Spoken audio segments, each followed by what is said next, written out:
조선 팔도에 잡을 수 없는 도둑 이야기가 하나 떠돌던 시절이 있었습니다.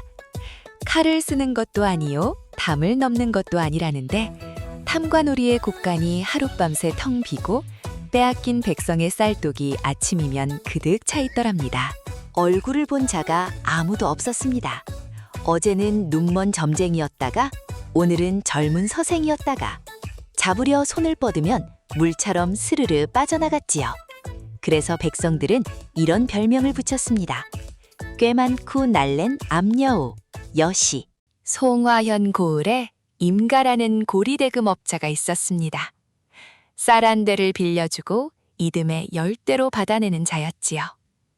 온 고을이 이를 갈아도 아무도 그를 건드리지 못했습니다.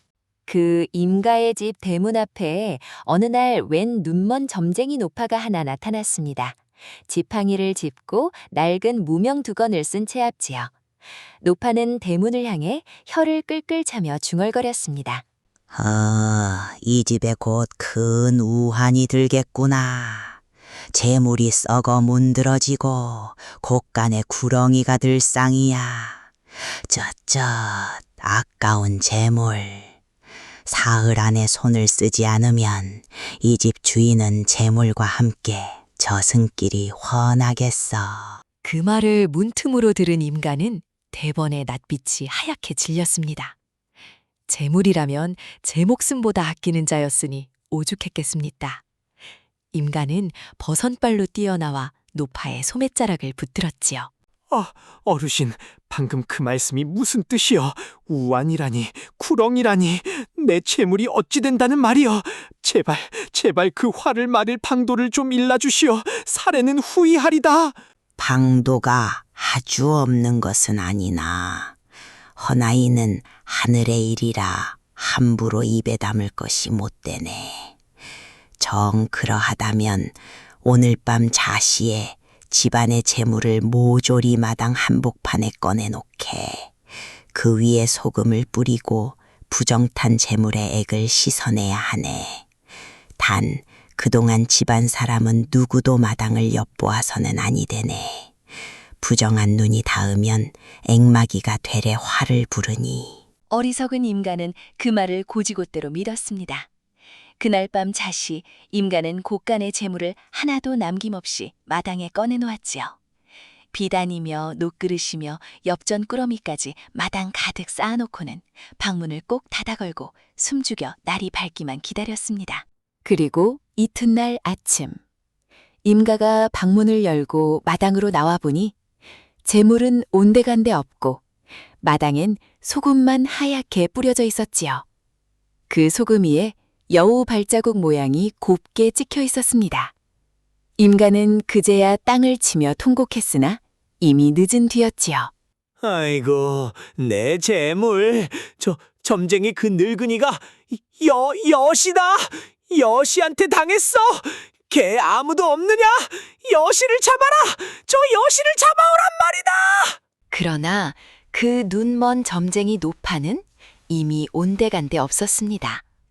그리고 바로 그 시각, 송하연 저작거리의 가난한 골목마다 누가 두고 갔는지 모를 쌀자루가 문 앞에 하나씩 놓여 있었지요.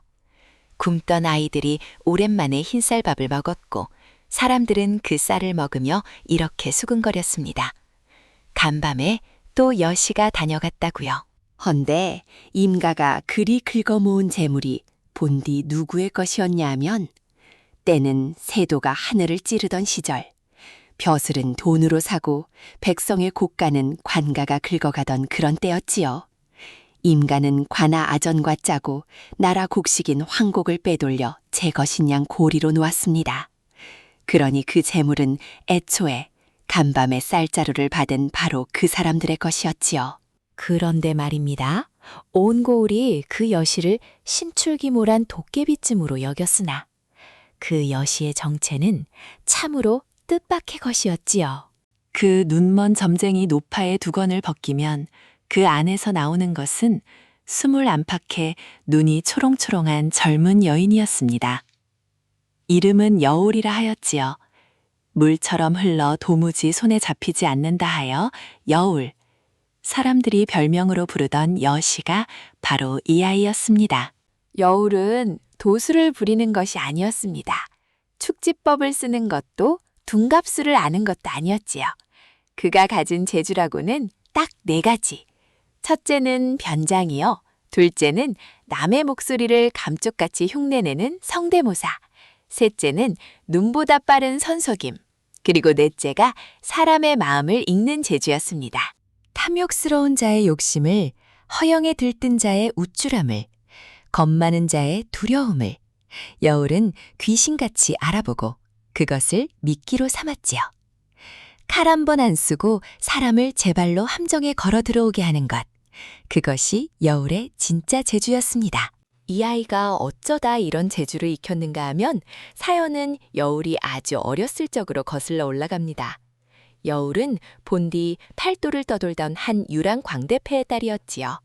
탈을 쓰고 춤을 추고 줄을 파고 제주를 넘으며 가는 곳마다 사람들에게 웃음을 팔던 그런 패거리였습니다. 그런데 여울이 67살 되던 해였습니다.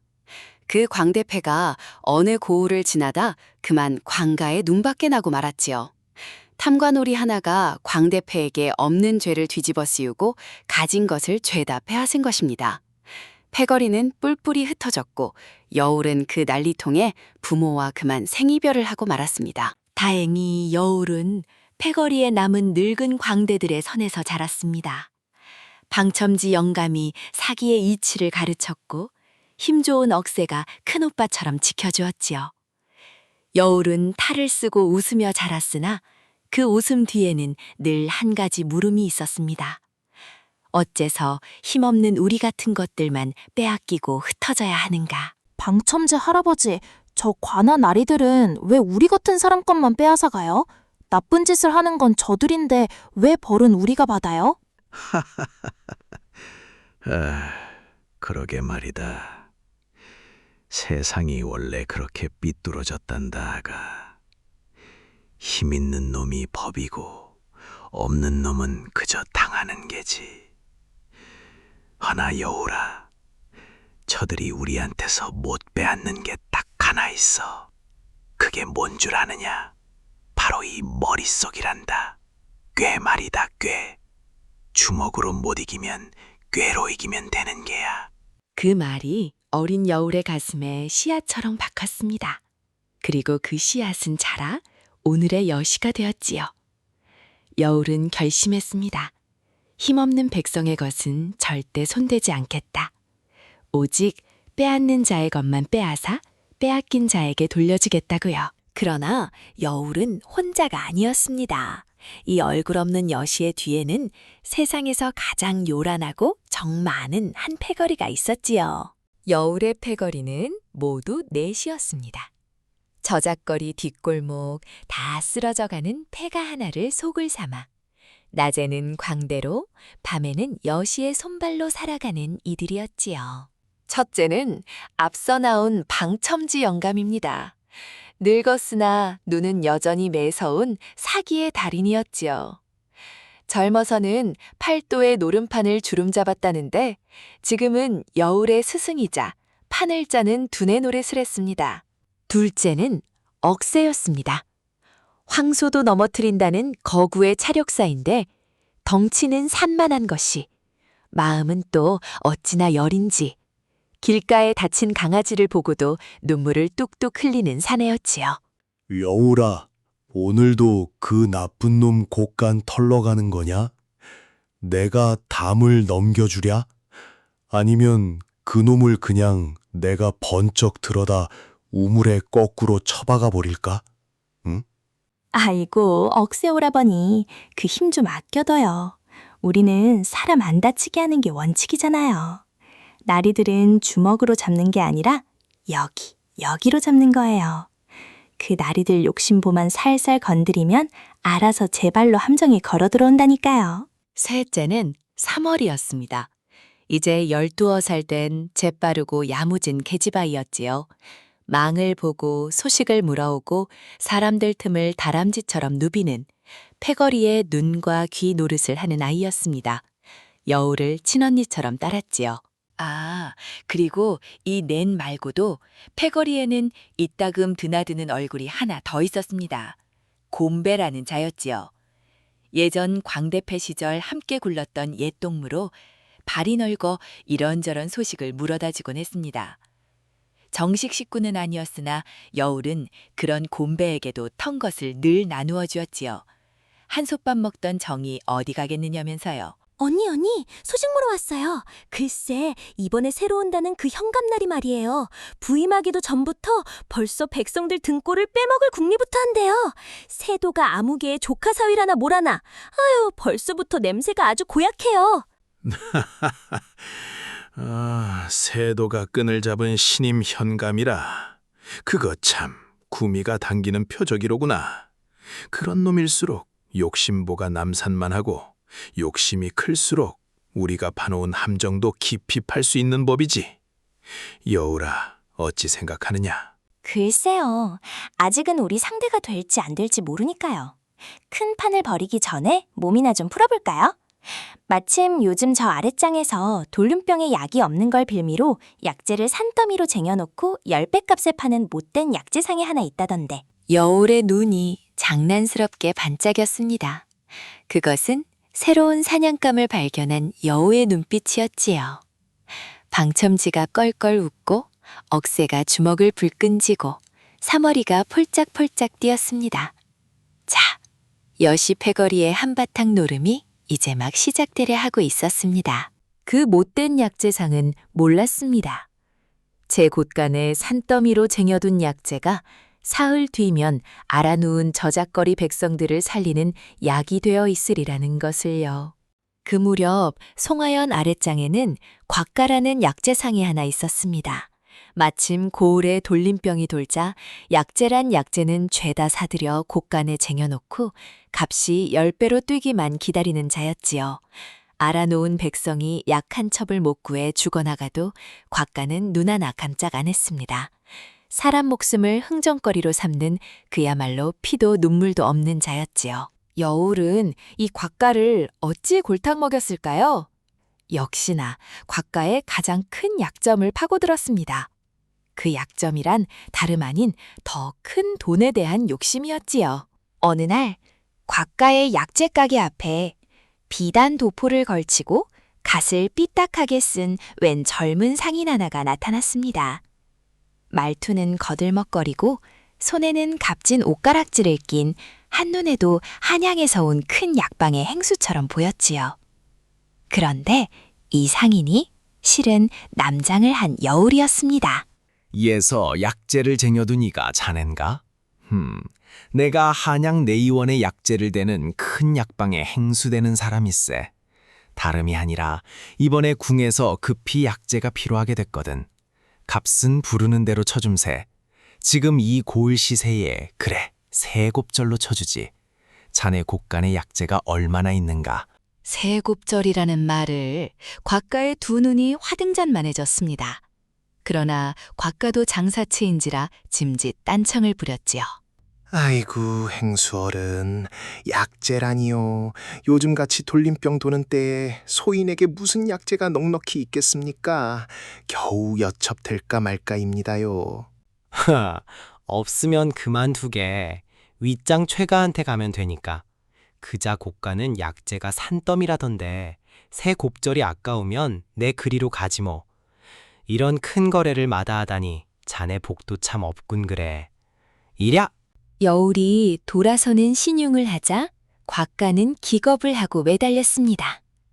경쟁자 최가에게 그 큰 거래를 뺏길 생각을 하니 눈앞이 아찔했던 게지요. 아이고 행수어른, 어른, 소인이 그만 깜빡했습니다요. 마침 창고에 쟁여둔 약재가 좀 있긴 합니다. 아주 많이 있습니다요. 온갖 귀한 약재가 다 있습니다. 다 어른께 드리겠습니다. 세곱절에요. 진작 그럴 것이지. 좋네. 그럼 이리하지. 오늘 밤 안으로 자네 곳간의 약재를 죄다 저작거리 한복판 빈터에 옮겨놓게. 내 밤새 수레를 대어 새벽에 한꺼번에 실어갈 테니 값은 물건을 확인하고 그 자리에서 치름세. 어음이 아니라 번쩍이는 은자로 말일세. 번쩍이는 은자라는 말에 곽가는 그만 넋이 나갔습니다. 그날 밤 곽가는 일꾼들을 총동원해 곳간에 꽁꽁 숨겨두었던 약재를 하나도 남김없이 저작거리 빈터에 쌓아 올렸지요. 산더미처럼 쌓인 약재 꾸러미를 보며 곽가는 흐뭇하게 웃었습니다. 곧 은자가 쏟아질 것이라 믿으면서요. 그런데 새벽이 되어도 그 한양 행수는 나타나지 않았습니다. 대신 그 빈터에 온 저잣거리 백성이 구림처럼 몰려들었지요. 간밤에 누군가 앓는 이가 있는 집집마다 이런 방을 붙여놓았던 것입니다. 내일 새벽 저잣거리 빈터에서 나랏님이 병든 백성에게 약을 거저 나누어 주신다. 약이다. 공짜 약이다.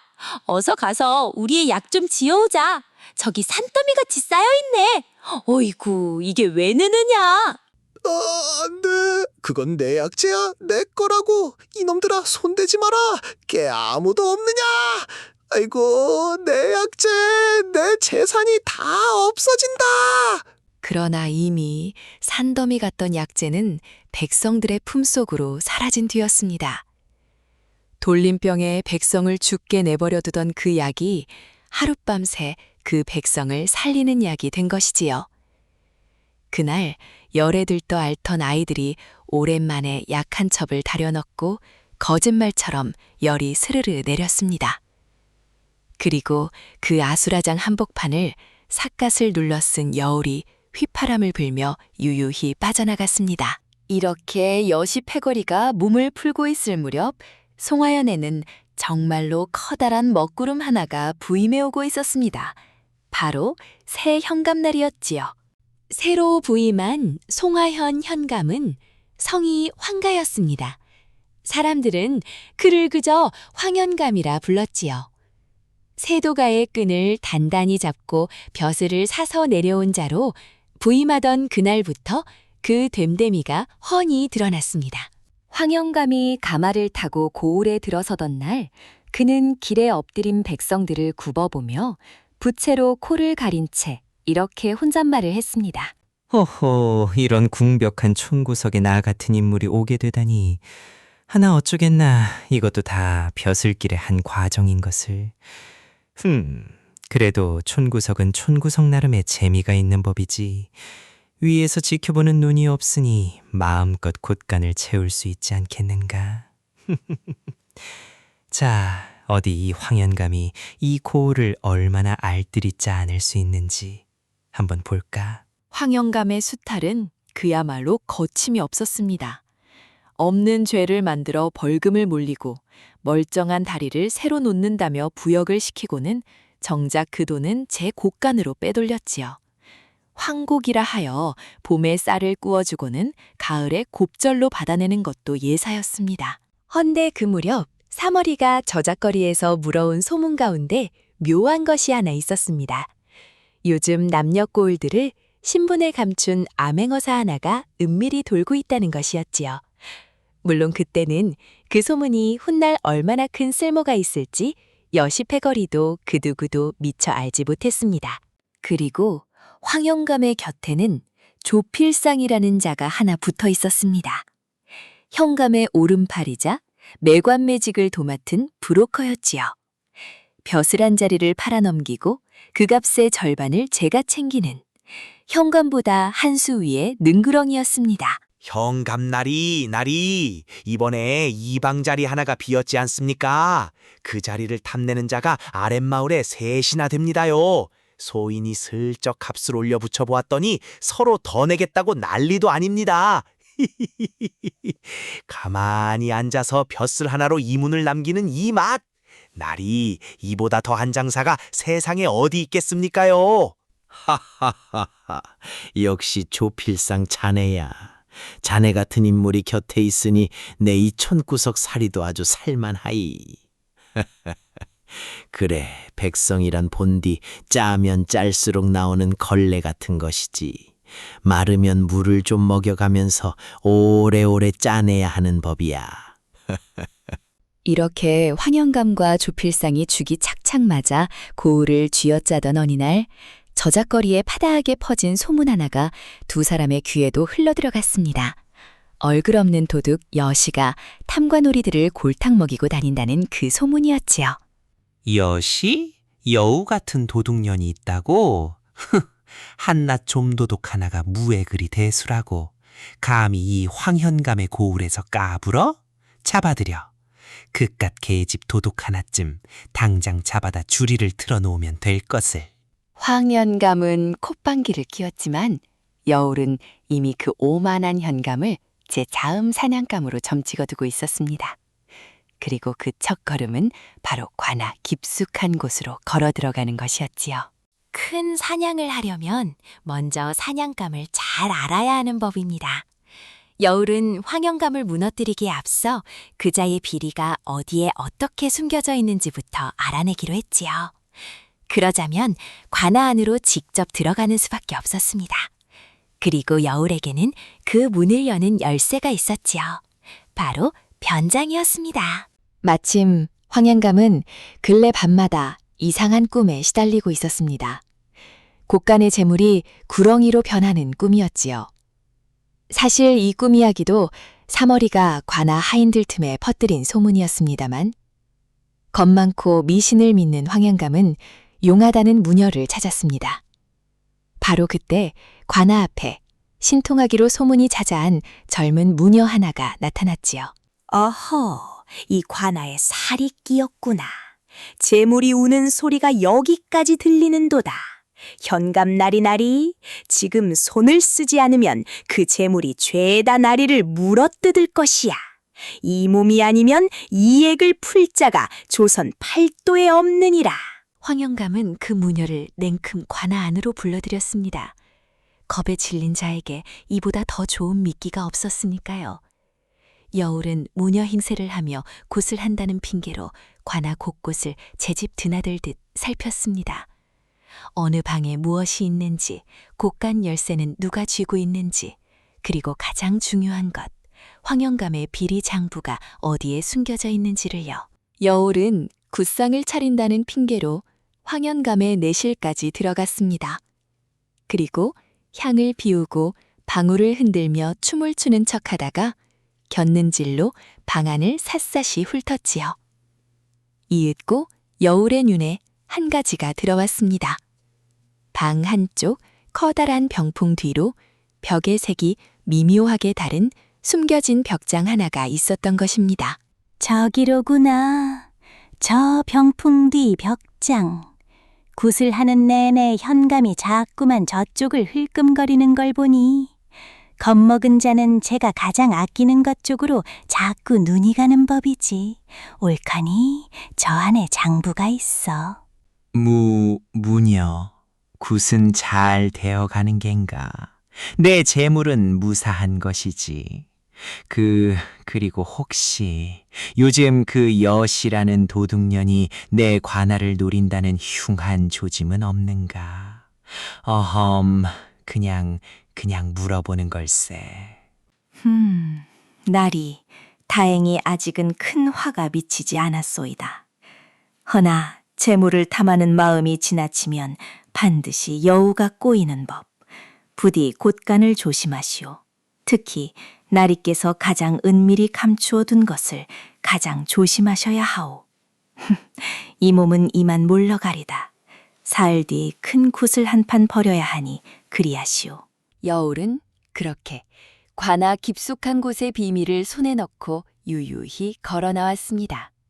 황현감은 무녀 덕에 액을 막았다며 안심했지만 실은 제 목을 잴 올가미를 제 손으로 불러들인 셈이었지요. 그리고 여울은 다음 사냥감을 이미 정해두고 있었습니다. 황현감의 오른팔, 벼슬을 팔아먹는 조필상이었습니다. 벼슬을 파는 자를 어떻게 골탕 먹일까요? 답은 간단했습니다. 그자에게 세상에서 가장 탐나는 가짜 벼슬을 미끼로 던지는 것이었지요. 조필상은 벼슬을 사고 파는 데에는 이골이 난 자였습니다. 그런 자를 속이려면 그자보다 한 수 위어야 했지요. 여울이 노린 것은 조필상의 가장 큰 욕심이었습니다. 그것은 바로 남에게 벼슬을 파는 자에서 스스로 벼슬을 사는 자가 되고 싶은 욕심이었지요. 어느 날 조필상의 앞에 한양에서 내려왔다는 웬 점잖은 선비 하나가 나타났습니다. 반듯한 도포에 기품 있는 말투, 소매자락에서는 은은한 묵향까지 풍기는 누가 봐도 세도가의 밀사쯤 되어 보이는 인물이었지요. 그런데 이 선비가 실은 여울의 패거리에 새로 합류한 몰락 양반 서생 진현이었습니다. 조필상 이 사람, 내 자네를 눈여겨본 지 오래일세. 자네만큼 벼슬이치에 밝은 인물이 어찌 남의 벼슬만 팔아주고 있는가. 아까운 일이지. 실은 이번에 조정에서 큰 자리가 하나 비었네. 한양의 종육품 자리야. 세도가 대감께서 은밀히 사람을 구하고 계시지. 값은 2,000냥. 어떤가? 자네가 그 자리에 앉아보지 않겠는가? 한양 종육품이라는 말에 조필상의 두 눈이 뒤집혔습니다. 평생 남의 벼슬만 흥정하던 자에게 제가 직접 한양 벼슬아치가 된다는 것은 그야말로 꿈에 그리던 일이었으니까요. 종육품이요? 이 조필상이 한양 종육품 나리가 된다급시오? 2,000냥이면 아이고, 그 정도야 소인이 어떻게든 마련해 보겠습니다. 헌데 선비어른, 그것이 정말 확실한 자리입니까요? 소인이 사기를 하도 많이 쳐봐서 이런 일은 돌다리도 두들겨 봐야 하는지라. 허허, 의심이 많은 것도 자네의 재주지. 좋네. 그럼 이리하세. 계약금으로 절반, 1,000냥만 먼저 내게 맡기게. 대감께 갖다 바쳐 교지를 받아옴세. 교지를 확인한 뒤에 나머지 절반을 치르면 될 것 아닌가. 자네가 손해볼 일이 무에 있겠다. 단 이 일은 극비일세. 새어나가면 자리도 날아가고 자네 목도 위태로우니 아무에게도 발설치 말게. 조필상은 그 말에 홀랑 넘어갔습니다. 평생 남을 속이던 자가 제 욕심에 눈이 멀어 남에게 속아 넘어가는 순간이었지요. 조필상은 그동안 매관매직으로 긁어 모은 검은 돈 1,000냥을 고스란히 진현에게 갖다 바쳤습니다. 그리고 며칠 뒤 진현은 정말로 교지 한 장을 가져왔습니다. 붉은 인장이 큼직하게 찍힌 그럴싸한 교지였지요. 물론 여울이 담새 감쪽같이 위조한 것이었습니다만 조필상은 그 가짜 교지를 받아들고 감격에 겨워 눈물까지 흘렸습니다. 그러고는 나머지 1,000냥마저 냉큼 내주었지요. 아이고, 선비알은 이 은혜를 어찌 갚아야 할지. 이제 소인도 한양 나리가 되는 겁니다요. 어험. 여봐라, 걔 아무도 없느냐? 이제 이 몸을 나리라 부르렸다. 그러나 이튿날 그 한양 밀사 선비는 온데간데 없이 사라졌고 조필상이 그토록 애지중지하던 교지는 관아 게시판에 커다랗게 나붙어 있었습니다. 그 위에는 이런 글귀가 적혀 있었지요. 매관매직으로 백성을 등쳐먹은 조필상을 검은 돈 2,000냥, 그 임자에게 고루 돌려주노라. 여시. 그리고 그 2,000냥은 조필상에게 벼슬값을 뜯겼던 사람들에게 한 푼도 틀림없이 되돌아갔습니다. 벼슬을 팔던 자가 제 욕심에 제가 팔려 넘어간 것이지요. 조필상은 게시판을 부여잡고 통곡했으나 저작거리 백성들은 배꼽을 잡고 웃어젖혔습니다. 그러나 여울은 몰랐습니다. 그 통쾌한 한판이 끝난 바로 그때 여시의 꼬리를 밟은 자가 어둠 속에서 눈을 번뜩이고 있었다는 것을요. 연이어 관아 사람들이 골탕을 먹자 황현감은 노발대발하며 여시를 잡는 데 혈안이 되었습니다. 현감은 사방의 포조를 풀어 저잣거리를 이잡듯 뒤졌지요. 낯선 얼굴이다 싶으면 무턱대고 붙들어 문추하는 통에 애먼 백성들까지 관아옥이 미어터지도록 잡혀들어갔습니다. 그리고 그 무자비한 그물에 그만 작은 실 한 오라기가 걸려들고 말았습니다. 바로 어린 사머리였습니다.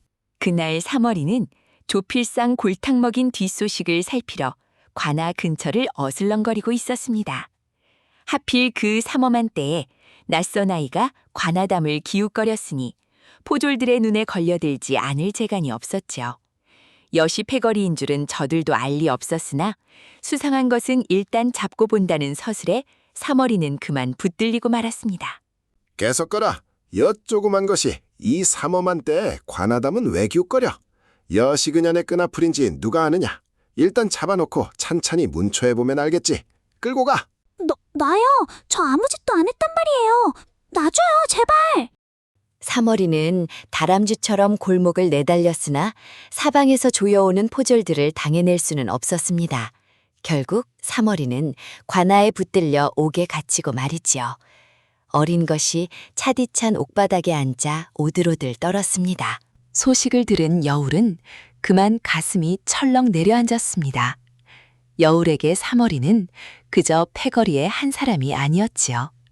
피 한 방울 안 섞였어도 친동생이나 다름없는 아이였으니까요. 사머리가 잡혔다고요? 그 어린 것이? 관아 오게요? 안 돼요. 절대 안 돼. 그 아이는 나 때문에 이 일에 발을 들인 거잖아요. 내가 반드시 빼내올게요. 여후라, 내가 지금 당장 관아 담을 부수고 들어가마. 그깟 옥문쯤이야 내 이 두 손으로. 안 된다, 억새야. 힘으로 밀고 들어가면 사머리도 우리도 다 죽어. 지금 관아는 우리를 잡으려고 눈에 불을 켜고 있어. 여울아, 지금 필요한 건 주먹이 아니라 언제나처럼 꾀다. 저들이 예상 못할 아주 감쪽 같은 꾀.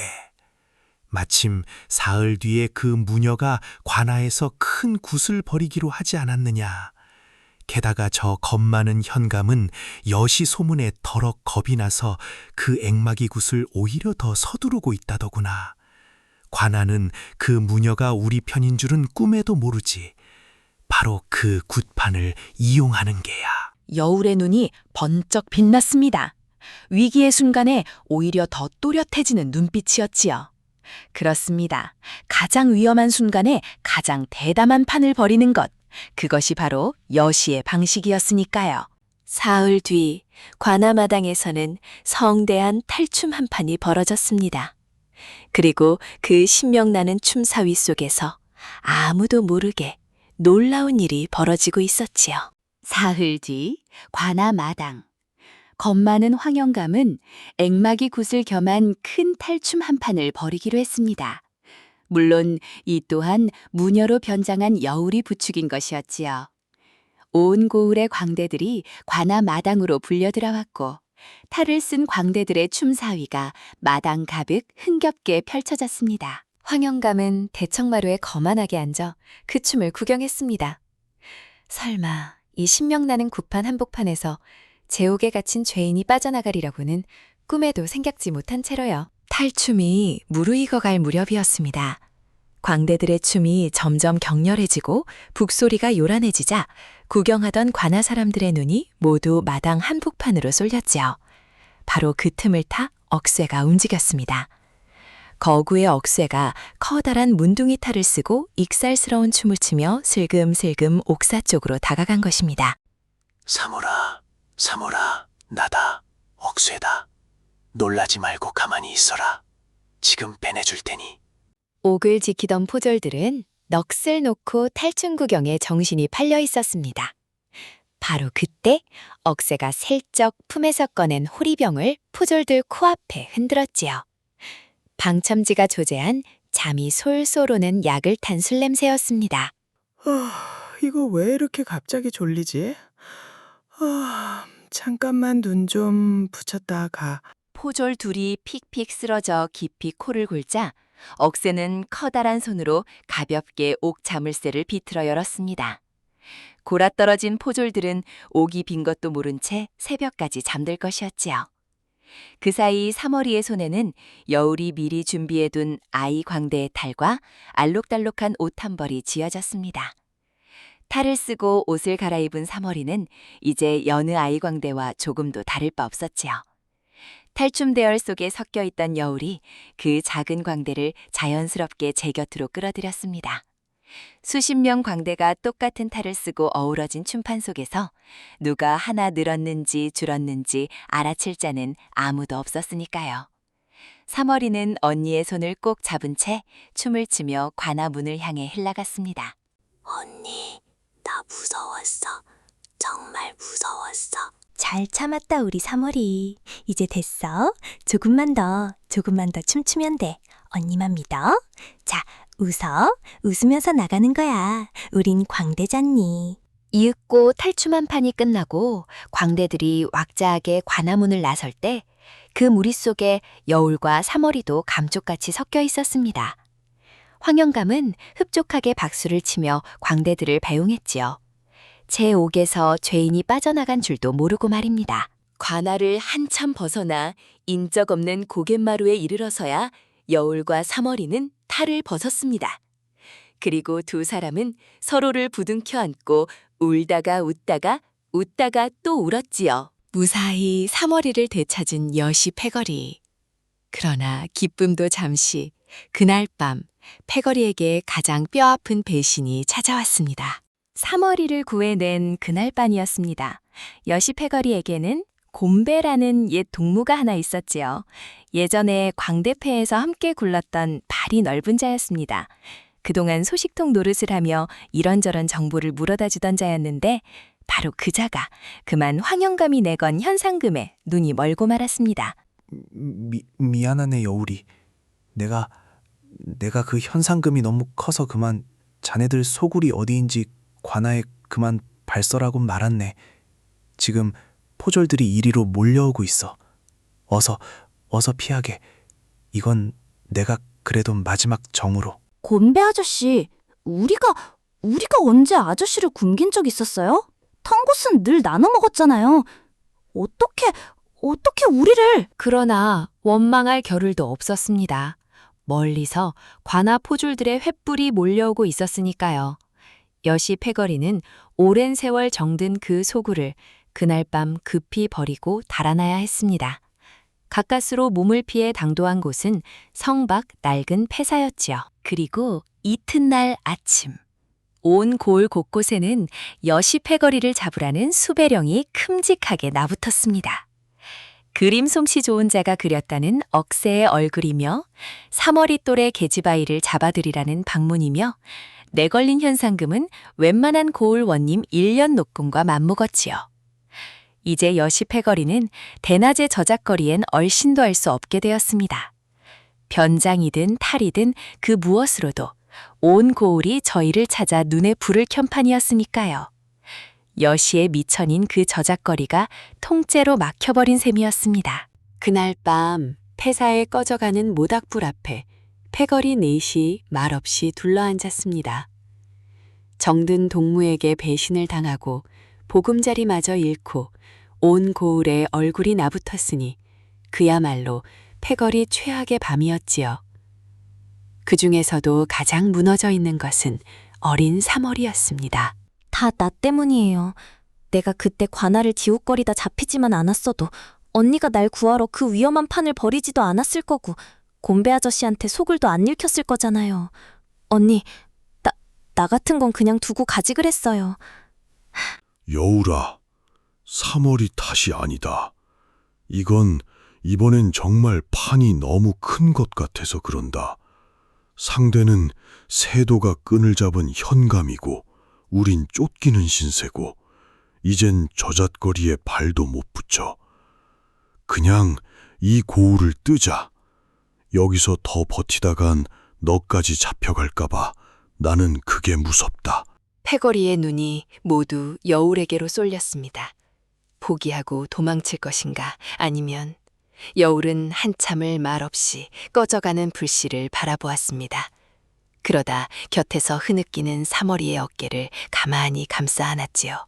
사머라, 널 두고 가다니 그런 소리 다신 하지 마. 넌 내 하나뿐인 동생이야.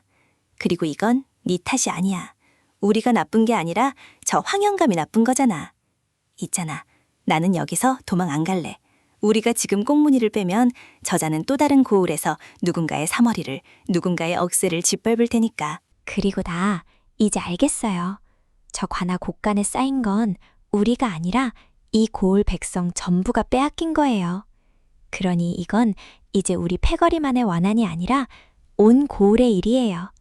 판을 접는 게 아니라 제일 크게 버릴 거예요. 딱 한 번. 저 황영감이 2번 다시는 못 일어나게. 그 말에 사머리가 눈물을 훔치며 고개를 들었습니다. 그러고는 야무지게 이렇게 말했지요. 언니, 그럼 이번엔 나도 뭐든 할래요. 뒤에 숨어서 구경만 하지 않을래요. 언니가 날 구해줬으니까 이번엔 내가 우리 패거리를 구할 거예요. 뭐든 시켜만 줘요. 나 이젠 겁 안 나요. 진짜로. 어린 것의 그 야무진 말에 여울은 그만 패식 웃고 말았습니다. 그러나 그 웃음 끝에 눈시울이 잠시 시큰했지요. 꺼져가던 모닥불에 다시 한 줌 온기가 도는 듯한 밤이었습니다. 바로 그때 지금껏 뒷짐만 지고 말없이 앉아있던 방첨지 영감이 천천히 아주 오래된 이야기 하나를 꺼내기 시작했습니다.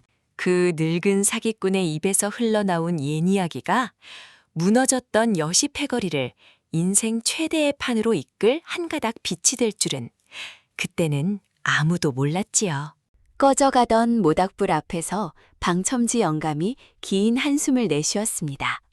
그러고는 아무에게도 한 적 없던 제 옛 이야기를 풀어놓았지요. 여울아, 실은 내가 젊어서 아주 큰 사기꾼이었던 건 너도 알지? 헌데 내가 왜 그 짓을 접고 광대패에 숨어들었는지는 아무한테도 말한 적이 없었다. 실은 내가 젊은 시절 한 어사또를 골탕 먹인 적이 있어. 그런데 알고 보니 그 어사또가 세상에 몇 없는 진짜 청백리였지 뭐냐.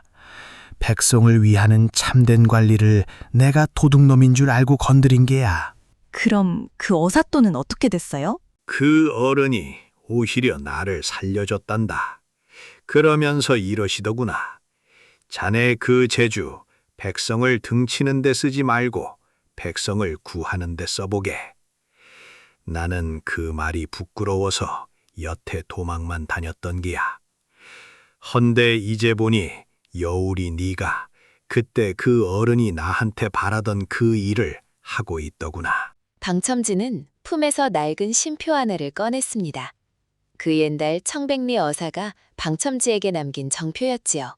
그 어사또 어른은 이미 돌아가셨다만 그 어른의 제자가 지금 암행어사가 되어 이 근방을 돌고 있다는 소문을 들었다.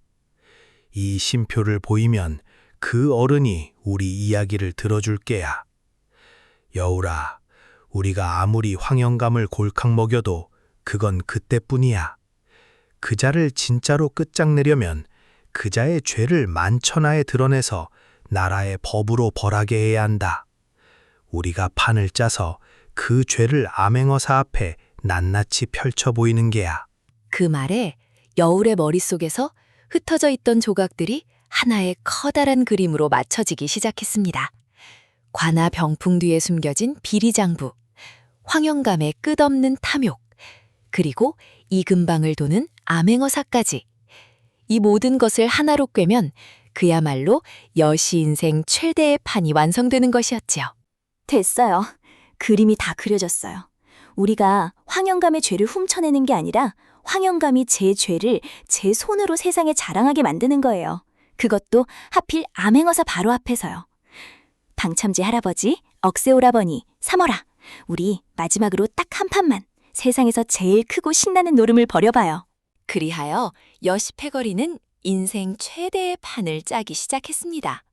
그리고 그 판의 미끼는 바로 황영감의 끝을 모르는 탐욕 그 자체였지요. 큰 짐승을 잡으려면 큰 미끼가 필요한 법입니다. 그리고 황영감을 잡을 미끼로 여울이 고른 것은 그자가 가장 사족을 못 쓰는 것, 바로 재물과 출세였지요. 여울은 이 두 가지를 한꺼번에 낚을 그럴싸한 미끼를 지어냈습니다. 여울은 이 마지막 판의 배역을 하나하나 정했습니다. 한양서 내려온 위엄 넘치는 대감역은 평생의 연기력을 지닌 방첨지 영감이 맡기로 했지요. 그리고 여울 자신은 그 대감을 지척에서 모시는 세도가의 젊은 청지기로 보내 판 한복판에서 직접 곱비를 지기로 했습니다. 힘 좋은 억새는 탈판의 광대로, 어린 사머리는 심부름하는 아이 광대로 섞여들기로 했고, 길솜씨 좋은 진야는 만에 하나를 대비했습니다. 혹여 상대가 증표를 요구할 때를 위해 세도가에 서차리며 신물을 진짜와 분간할 수 없게 여벌로 몇 점 더 감쪽같이 위조해둔 것이지요. 그 여벌 증표는 어린 사머리가 품속에 소중히 지니기로 했습니다. 사물아, 이건 만약을 위한 거야. 판이 순조로우면 꺼낼 일이 없겠지만 혹여 어딘가 삐끗해서 우리가 위험해지거든. 그땐 네가 이걸 들고 뛰어들어야 해. 겁먹지 말고 배운 대로 능청스럽게. 알겠지? 네, 언니. 나만 믿어요. 이번엔 내가 언니를 구할 차례잖아요. 그리고 며칠 뒤 황영감의 관아에 한양에서 왔다는 귀한 손님 하나가 은밀히 찾아들었습니다. 값비싼 비단옷에 위엄 넘치는 풍채에 나이 지긋한 대감이었지요. 눈치채셨겠지만 이는 방첨지 영감이 평생의 연기력을 쏟아부은 견장이었습니다. 그 대감이 황영감에게 은밀히 속삭였습니다. 현감, 내 오늘 자네를 찾은 것은 다름이 아닐세. 이번에 나라님께 진상할 귀한 보물을 이 근방에서 은밀히 모으는 중이야. 헌데 그 일을 맡을 입이 무겁고 눈치 빠른 지방관이 하나 필요하거든. 이 일만 잘 해내면 자네를 한양으로 끌어올려 줌세. 조이품 어떤가? 이 촌구석 현감 자리와는 비교도 안 되는 자리지. 종이품이라고시오?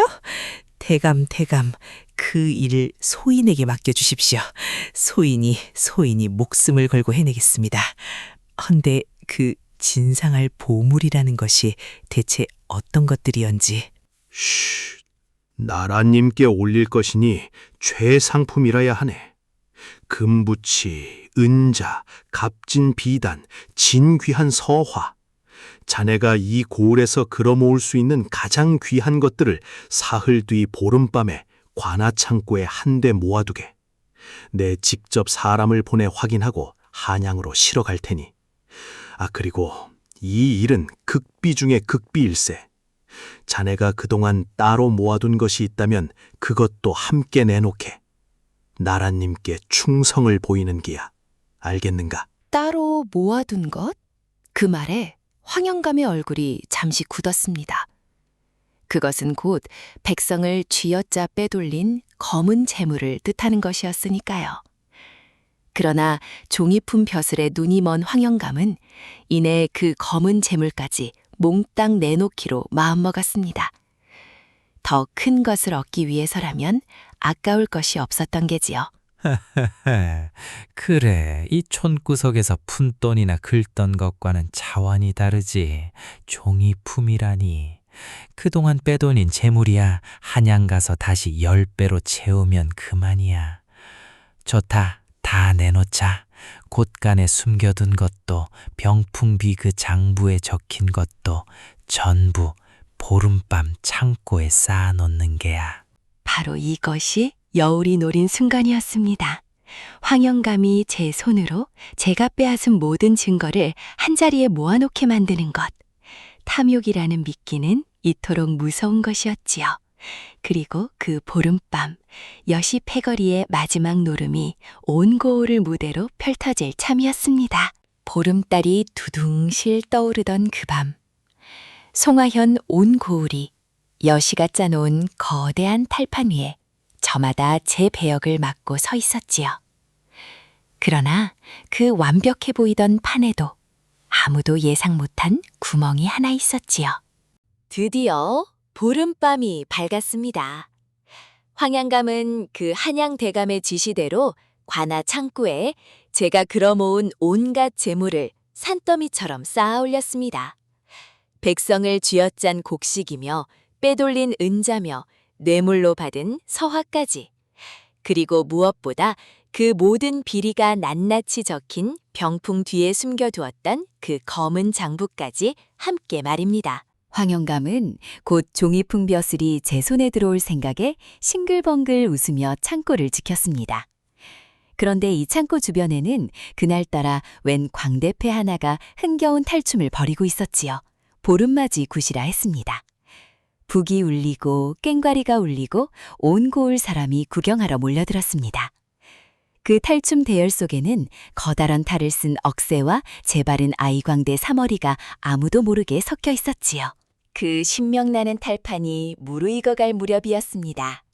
한양대감으로 변장한 방첨지가 위엄 있게 창고 앞에 나타났습니다.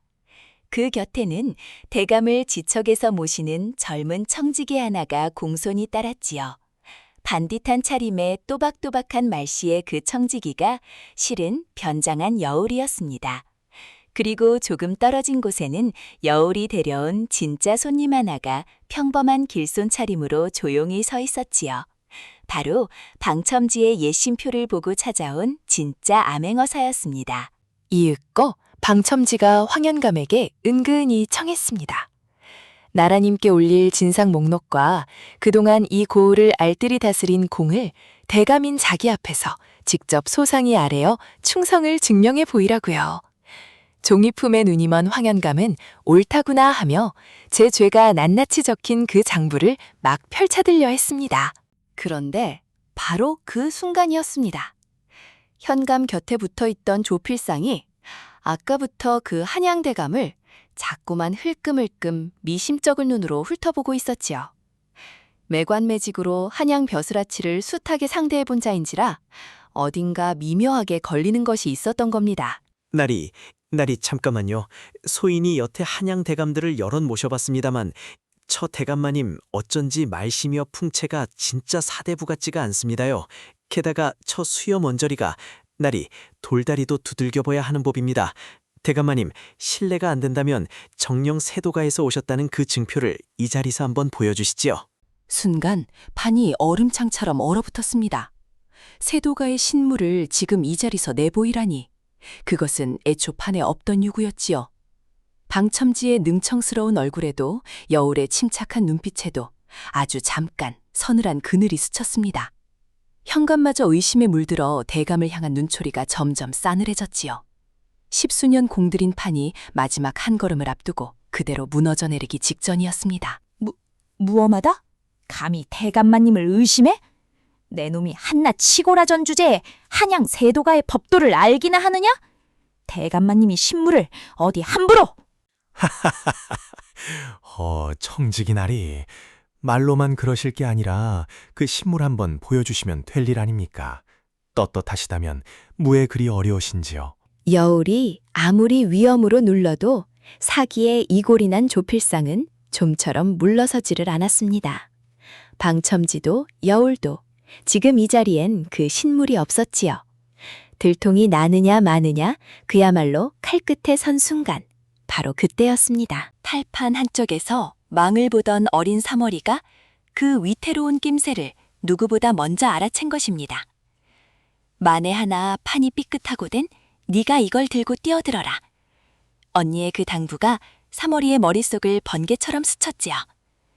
사머리는 품속 깊이 간직해둔 여벌 신물과 서찰을 꽉 움켜쥐고 아이광대 특유의 앙증맞은 걸음으로 쪼르르 판 한복판에 뛰어들었습니다. 청지기나리! 한양 본가에서 방금 파발이 당도했습니다요. 세도가 대감마님께서 이 신물을 대감마님께 급히 전하라 하셨어요. 아이고, 소인이 한달음에 뛰어오느라 일이 늦었습니다요. 자, 여기 세도가의 신물이옵니다. 사머리가 두 손으로 공손히 받쳐 올린 것은 진연이 밤새 감쪽같이 위조해둔 세도가의 신물과 서찰이었습니다. 붉은 인장이 큼직하게 찍히고 값진 옥으로 깎은 그 신물은 누가 봐도 진짜 세도가의 것과 조금도 다를 바 없었지요. 여울은 속으로 안도의 숨을 삼키며 그것을 받아 조필상의 코앞에 척 내밀었습니다. 자 봐라. 세도가 대감의 신물이시다. 어디 두 눈 똑똑히 뜨고 보아라. 이래도 대감마님을 의심하겠느냐? 이 무엄한 것을 내 한양에 돌아가 대감마님께 낱낱이 고해주랴! 진짜와 분간할 수 없는 그 신물 앞에서 그토록 의심 많던 조필상도 그만 꼬리를 축 내리고 말았습니다. 오히려 화길짝 놀란 것은 황영감이었지요. 행여 대감의 눈밖에 나 종이품 자리를 놓칠세라 되레 조필상을 다그쳤습니다. 이런 무엄한 놈을 봤나?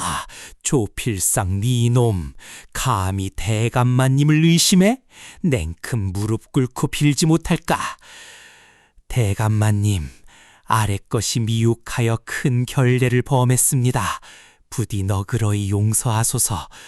소인이 그 충성을 지금 당장 증명해 보이겠나이다. 그러고는 황영감이 행여 대감의 마음이 돌아설세라 마음이 급해진 나머지 제 죄가 낱낱이 적힌 그 검은 장부를 제 입으로 줄줄 읽어내려가기 시작했습니다. 어느 마을에서 얼마를 뜯었고 어느 집 딸을 어찌 팔았고 벼슬을 몇에게 얼마에 팔아넘겼는지를, 그것이 제 무덤을 파는 일인 줄도 모르고 제 수완을 자랑하듯 신나게 떠벌린 것입니다. 대감, 보십시오. 이 알뜰한 솜씨를. 이 고을에서 소인이 이만큼이나 알차게 긁어 모았습니다요. 이 장평마을에서 300냥, 저 대추골에서 200냥, 이방자리 팔아 150냥. 어떻습니까? 소인의 이 수완이. 한양에 가면 이보다 10배는 더 긁어 모을 자신이 있습니다요. 바로 그 순간이었습니다.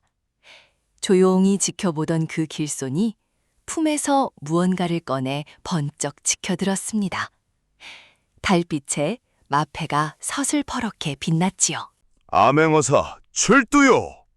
출두요!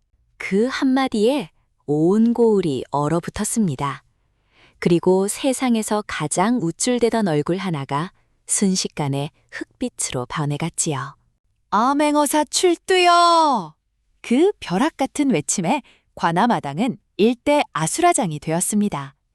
숨어있던 역졸들이 사방에서 쏟아져 나왔고 거들먹거리던 관아 사람들이 혼비백산 나뒹굴었지요. 그리고 그 한복판에 황영감이 넋이 나간 채 덜덜 떨며 서 있었습니다. 암행어사라니. 그럼 저 한양 대감은... 말도 안 돼. 이게 대체 어찌 된 일이냐? 대감은 어디 계시오? 대감! 그러나 그 한양대감은 이미 온데간데 없었습니다. 그 자리에 남은 것은 방첨지가 슬쩍 벗어놓고 간 가짜 수염 한 가닥뿐이었지요. 황양감은 그제야 제가 감쪽같이 속아 넘어갔음을 깨달았습니다.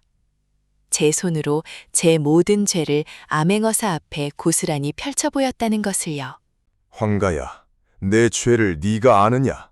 백선을 쥐어짜 사복을 채우고 벼슬을 팔아 나라의 기강을 무너뜨렸으며 없는 죄를 만들어 양민을 괴롭혔겠다. 게다가 방금 그 죄를 내 입으로 낱낱이 자백하였다.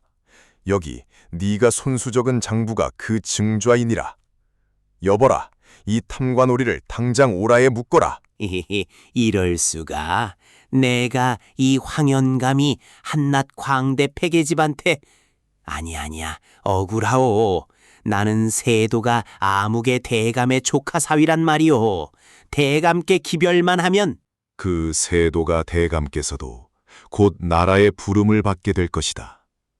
썩은 뿌리는 가지째 뽑는 법이니라. 데려가라. 오라에 묶인 것은 황영감만이 아니었습니다. 벼슬을 팔아 제배를 불린 조필상도 그 오랏줄을 피하지 못했지요. 그런데 끌려 나오는 죄인들 틈에 뜻밖의 얼굴이 하나 더 고개를 푹 숙인 채 끼어 있었습니다. 바로 여시 패거리를 팔아넘긴 곰배였지요. 곰배는 현상금에 눈이 멀어 옛 동물을 밀고 한 뒤 아예 관아의 빌부터 여시를 잡는 앞잡이 노릇을 하고 있었습니다. 허나 관아의 죄가 낱낱이 파헤쳐지자 그 뒷일을 거들고 애먼 백상을 겁박한 곰배의 죄 또한 암행어사의 서슬 앞에 고스란히 드러나고 말았지요. 그토록 탐내던 현상금은 작물이라 하여 한 푼 없이 몰수당하고 곰배는 곤장 신세를 지고서야 옥에 갇혔습니다. 제 입속만 줬다 옛 정도 잃고 돈도 잃고 남은 것이라곤 등짝의 매자국뿐이었지요. 그 광경을 저작거리 구경꾼 틈에 섞여 지켜보던 여울이 삿갓그늘 아래로 나직이 한숨을 내쉬었습니다. 곰배 아저씨, 우리가 아저씨한테 나눠드린 건 늘 따뜻한 밥 한 술이었는데 그 밥 대신 아저씨가 택한 게 결국 저 몇 푼이었네요. 그 돈이 아저씨한테 남긴 게 무엇인지 이제는 아시겠어요?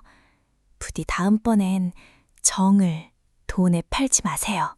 원망도 고소함도 아닌 그저 씁쓸한 한마디였지요. 여울은 그 말을 끝으로 곰배에게서 조용히 등을 돌렸습니다. 황연감이 오라에 묶여 질질 끌려가는 모습을 온 고을 백성이 지켜보았습니다. 그토록 거들먹거리며 백성을 쥐어짜던 자가 제 탐욕에 스스로 걸려 무너지는 순간을요. 누가 먼저랄 것도 없이 백성들 사이에서 와 하는 함성이 터져나왔습니다. 10년 묵은 체중이 쑥 내려가는 그런 함성이었지요. 잘한다. 속이 다 시원하다. 여시다. 이게 다 여시가 한 거래. 얼굴 없는 여시가 우리 대신 저 나쁜 놈을 잡아줬어. 여시 만세! 여시 만세! 그리고 참고에 산더미처럼 쌓여있던 그 재물은 암행어사의 명으로 낱낱이 조사되어 빼앗겼던 백성들에게 한 톨도 남김없이 되돌아갔습니다. 빼앗는 자의 곳간이 텅 비고 빼앗긴 자의 쌀독이 다시 차오른 것이지요. 그것이야말로 여시가 바라던 단 하나의 결말이었습니다. 온 고을이 여시를 연호하며 그 얼굴을 궁금해했지만 정작 그 여시는 이미 조용히 보찜을 꾸리고 있었습니다. 황영감이 파직되어 끌려가고 재물이 백성에게 돌아간 이튿날 새벽, 성밖 고갯마루에 여시 패거리 넷이 나란히 서 있었습니다. 보찜을 진 채 이제 막 이 고을을 떠나려는 참이었지요. 멀리 저작거리에서는 아직도 여시를 연호하는 소리가 아련히 들려왔습니다. 언니, 우리 이제 정말 떠나요? 사람들이 저렇게 여시를 좋아하는데 그냥 여기 눌러 살면서 영웅 대접받으면 안 돼요? 삼월아, 여시는 얼굴이 없어야 여시란다.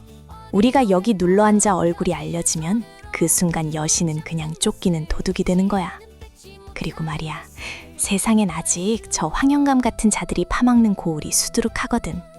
우리 손을 기다리는 사람들이 저 고개 너머에 또 있을 테니까. 언니는 힘들지도 않아요? 왜 자꾸 새 고을로 가고 싶어 해요? 그 물음에 여울은 잠시 안개가 거쳐가는 먼 고갯길을 가만히 바라보았습니다. 그 눈빛에 밝은 웃음 아래로 오래 감춰둔 그리움 한 자락이 언뜻 스쳐 지나갔지요. 삼월아, 나 어릴 적에 광대패에서 부모님이랑 생이별한 거 알지? 이렇게 팔도를 떠돌다 보면 말이야, 언젠가 저 고개 너머 어느 장터에서 뿔뿔이 흩어진 우리 식구를 딱 마주칠 것만 같거든. 웃고 있는 사람들 틈에서 낯익은 얼굴 하나를 문득 알아볼 것만 같고. 그러니까 우리 웃으면서 가자. 나쁜 놈 골탕 먹이러 가는 길이 아니라 좋은 사람 만나러 가는 길이라고 생각하고 말이야. 그 옛날 어사또 어른이 나한테 바라던 게 바로 이거였구나. 여울아, 네 덕에 이 늙은이가 평생의 빚을 갚았다. 자, 그럼 슬슬 가볼까? 다음 고을엔 또 어떤 재미난 노름이 우릴 기다리고 있으려나. 어디든 가자. 여울이 네가 가는 데면 나는 어디든 좋다. 네 사람은 서로를 바라보며 한바탕 크게 웃었습니다. 그러고는 아침 안개가 걷히는 고갯길을 넘어 바람처럼 훌훌 떠나갔지요. 빼앗긴 자의 편에 서서 빼앗는 자를 골탕 먹이고 이름도 얼굴도 남기지 않은 채 또 다른 고을의 웃음과 눈물을 향해서요. 그리고 그 걸음 어딘가에는 언젠가 마주칠 그리운 얼굴을 향한 작은 희망 한 조각도 함께였습니다. 훗날 송하현 사람들은 겨울밤이면 화롯가에 둘러앉아 이 이야기를 두고두고 되풀이했다 합니다. 얼굴 없는 여우, 여시가 못된 현감을 골탕 먹여 온 고을을 웃겼노라고요. 그 여시가 실은 탈을 쓰고 팔도를 떠돌던 젊은 광대였다는 것은 아무도 몰랐다지만 말입니다. 오늘 이 신명나는 이야기를 끝까지 함께 해주신 당신께 여시의 그 통쾌한 웃음 한 자락이 당신의 집에 곱게 닿아 막힌 속이 뻥 뚫리고 좋은 일만 가득하기를 바랍니다. 그리고 혹여 당신 곁에도 못된 황영감 하나쯤 있거든 너무 속 끓이지 마세요. 세상엔 그런 자들을 골탕 먹이는 여우 같은 꾀가 분명 어딘가에 있을 테니까요. 지금까지 옛 이야기 들려드리는 제너미였습니다.